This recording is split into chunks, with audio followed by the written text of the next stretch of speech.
আসসালামু আলাইকুম প্রিয় দর্শক। খালেদা জিয়াকে নিয়ে কিছু প্রশ্ন। খালেদা জিয়া কেমন আছেন? তারেক রহমান খালেদা জিয়াকে কেমন দেখলেন? আমরা হাদি ঘটনার আগে খালেদা জিয়ার খুব আলোচনা শুনছিলাম।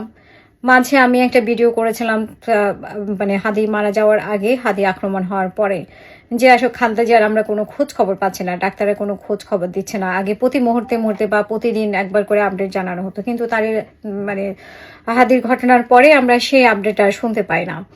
তো এরপরে হাদি মারা যাওয়ার আগে একদিন আমি একটা ভিডিও করেছিলাম। তারপরের দিনে দেখলাম যে একটা আপডেট দিলেন ডাক্তার জাহিদ, এবং পরবর্তীতে আর কোনো আপডেট আমরা পাইনি। তো গতকালকে তারেক রহমান ওনাকে দেখতে গেলেন, তো আমরা কোনো ছবি দেখতে পাইনি। সামাজিক যোগাযোগ মাধ্যমে যে ছবিগুলো বের হয়েছে, মানে এআই দিয়ে তৈরি করা। আমি নিজেও একটা ছবি শেয়ার করেছি, কারণ আমরা ওই ছবিটা দেখার জন্য আসলে খুবই উৎসাহী ছিলাম যে খালেদা জিয়ার পাশে তারেক রহমান। যেই ছবিটা আমরা লন্ডনে দেখেছিলাম, সেটা সবাইকে মানে আকর্ষণ করেছে। যে কি বলবো, সবারই আবেগ, মানে আবেগ কাজ করেছে ওই ছবিটা দেখে। সেরকম একটা ছবি এবারও আমরা দেখতে চেয়েছিলাম, কিন্তু আশ্চর্যের বিষয় সেরকম কোনো ছবি তো নেই, মানে অরিজিনাল কোনো ছবি নেই যে খালেদা জিয়ার সাথে তারেক রহমানের দেখা হয়েছে বা পাশে দাঁড়িয়েছিলেন এরকম। আর যদি ওনার চিকিৎসার কারণে এটা বাধ্যবাধকতাও থাকে যে ওই ছবি তোলা সম্ভব না, তো সেই ক্ষেত্রে মানে তারেক রহমানের প্রতিক্রিয়াও তো আমরা খুব একটা দেখলাম না, এবং ডাক্তাররাও বললেন না আসলে ওনার শারীরিক অবস্থা কিরকম। তো এগুলো থেকেই আসলে মানে অনেকগুলো প্রশ্নের জন্ম দেয়। আর তাছাড়া অনেকে তো আছে অনেক ধরনের গুজব ছড়াচ্ছে। তো আসলে ডাক্তাররা যদি বলতেন যে ওনার শারীরিক অবস্থা কি, আমরা যেরকম একসময় শুনেছিলাম যে ওনাকে মানে বাইরের দেশে আনা হবে চিকিৎসার জন্য, এরপরে কি উনি হঠাৎ করেই উনি সুস্থ হয়ে গেলেন যে আর ওনার কোনো খোঁজ খবর দেওয়ার মতো কোনো অবস্থা নেই, ভালো না খারাপ এরকম কোনো পরিস্থিতিই নেই ওনার, মানে ডাক্তার বলার মতো কোনো আর কোনো খারাপ পরিস্থিতি হয় নাই? তাহলে যদি খারাপ পরিস্থিতি না হয়, তাহলে ওনাকে বাসায় নেওয়া হচ্ছে না কেন? আর বাসায় যদি না নেওয়া হয়, হসপিটালেই থাকে, তাহলে ওনার কেন, মানে ডাক্তাররা কেন বলছেন না যে উনি কেমন আছেন? উনি কেমন আছেন, বিশেষ করে তারেক রহমানের তো একটা প্রতিক্রিয়া জানানোর কথা ছিল ওনার মা কেমন আছেন। তো সেই ক্ষেত্রে আমরা আসলে একটু সন্দিহান আসলে খালেদা জিয়া কেমন আছেন সেটা নিয়ে। যেমন দলের একটা চিন্তা আছে, সাধারণ মানুষ হিসেবে আমাদেরও একটা চিন্তা আছে। আর খালেদা জিয়াকে কেউ আসলে দলের নেত্রী হিসেবে, মানে বিএনপি নেত্রী হিসেবে যে মনে করে তা কিন্তু না। দেশের নেত্রী হিসেবে, দেশের একজন অভিভাবক হিসেবে মনে করে। সেই হিসেবে সবাই আসলে ওনার ব্যাপারে একটু বেশি আগ্রহী। এখন অনেকে হয়তো বলবেন যে আপনাদের কেন এত আগ্রহ বিএনপির প্রতি বা খালেদা জিয়ার প্রতি বা তারেক রহমানের প্রতি, সেটা আপনারা বলতেই পারেন, সেটার কোনো সমস্যা নেই। কিন্তু আমরা আসলে জানতে চাই যে খালেদা জিয়া কেমন আছেন।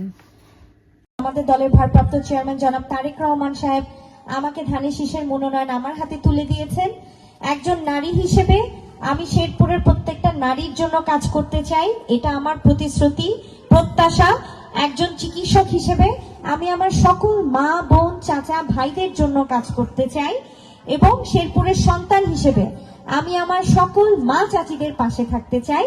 অবশ্যই আমার চাচাদের পাশেও থাকবো, কিন্তু চাচাদের পাশে থাকার জন্য আমার বাবা সবসময় আছে।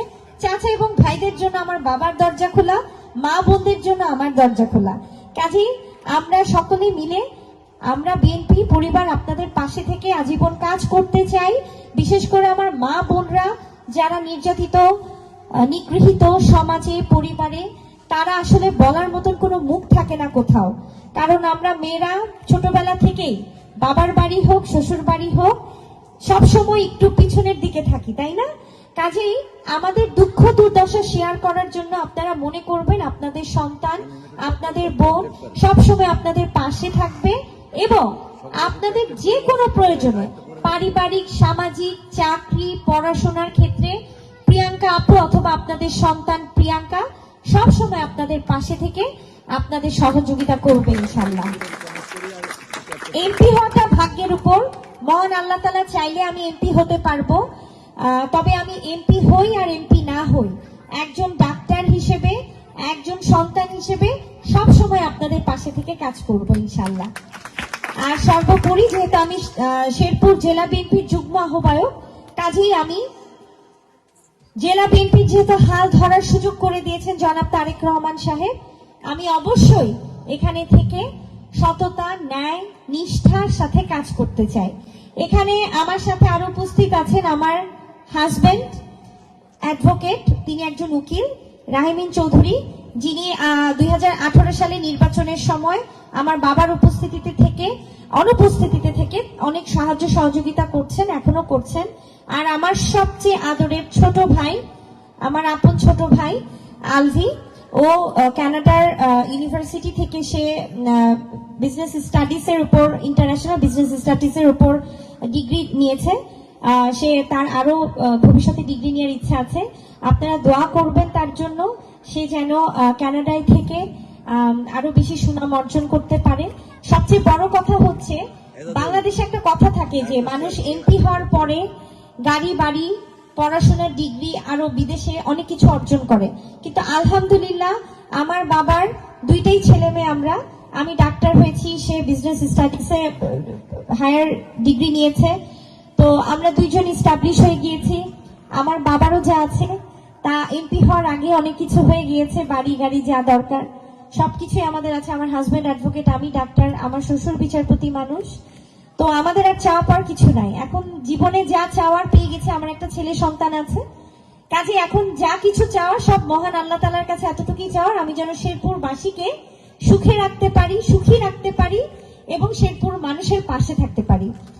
আমি বিশ্বাস করি আপনারা আমার পাশে থাকবেন এবং তারেক রহমান সাহেব আগামীর প্রধানমন্ত্রী হবেন। আমি তারেক রহমান সাহেবের পছন্দের একজন প্রার্থী শেরপুর সদর 1 আসনে, এবং তারেক রহমান সাহেবকে আমি এই প্রথম সামনাসামনি দেখেছি। আমার বাবার সাথে বহুবার দেখা হয়েছে, ফোনে কথা হয়েছে, কিন্তু আমার সাথে অনেকবার ফোনে কথা হয়েছে, ভিডিও কলে দেখা হয়েছে, কিন্তু সামনাসামনি কখনো দেখা হয়নি। তো কালকে প্রোগ্রাম শেষ করার পর আমরা যখন রাস্তা পার হব, তখন তারেক রহমানের সাহেবের গাড়ি আসছে, তখন আমি, আমার বাবা এবং শেরপুর নেতাকর্মী আমরা এক পাশে দাঁড়ালাম। আল্লাহর কি অশেষ নিয়ামত, তখন অত মানুষ ছিল না। তারেক রহমান সাহেবের যখন গাড়িটা গেল, আমি হাত তুলে নাড়া যখন দিচ্ছিলাম, তখন তারেক রহমান সাহেবের সাথে আমার এবং আমার বাবার চোখাচোখি হলো, দেখা হলো, এবং তিনি এভাবে টাটা দিলেন। আমাদেরকে দেখার পর তিনি গাড়ির বাসের সামনাসামনি থেকে সরে এসে গাড়ির যে দরজার সামনে এসে আমাদেরকে দেখে আবারও হাত নাড়া দিলেন, এবং তার ইশারা দেখে মনে হলো তিনি দূর থেকে আমাদেরকে বলছেন, প্রিয়াঙ্কা, শেরপুর সদরের পক্ষ থেকে আমি তোমাদের পাশে আছি, আলী সাহেব আমি আপনার পাশে আছি, আপনারা এগিয়ে যান। ঠিক তখন এটাই মনে হলো। আরেকটা গল্প বলি আপনাদের, যদিও গান শোনার সময় হয়ে গেছে, আমার কথা শুনতে ভালো লাগবে না, আর একটু সময় নিচ্ছি। 2024 সালে যখন নির্বাচন হচ্ছিল আওয়ামী লীগ সরকারের আমলে, তখন তো বিএনপি নির্বাচন করতে পারেনি। আমার আব্বু আবারও জেলে চলে গেলেন। তখন আমার ছেলে